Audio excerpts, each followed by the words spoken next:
turmeric. As I said, this is only my version.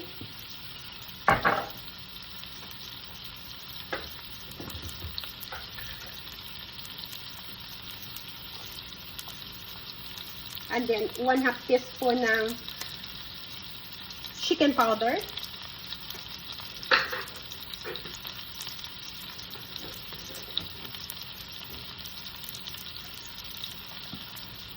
Tapos, konting soy sauce. Gamit ko ay Kikkoman.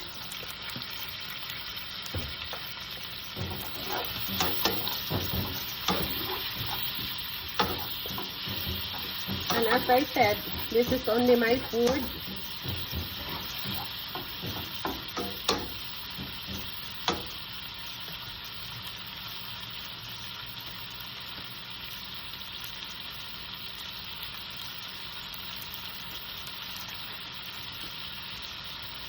Vinegar, white vinegar, mga 1 teaspoon lang.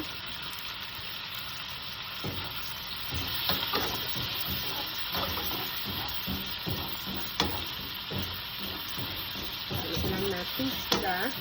Ganyan may halo-halo. Tapos, isabay ko na yung togi at saka pichay.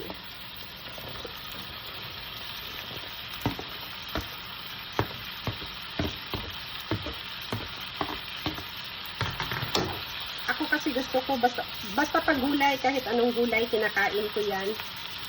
Mas gusto kong gulay.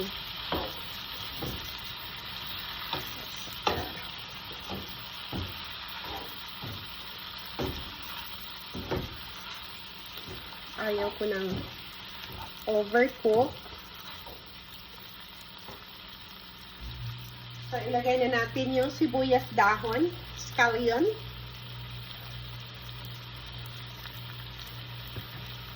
Ay, ang bango niya. Wala. Luto na siya.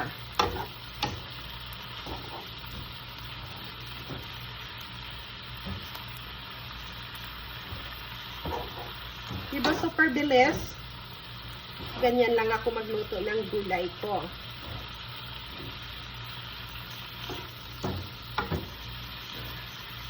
Luto na siya. Mga una ta, thank you so much for watching. See you in our next video. Bye for now.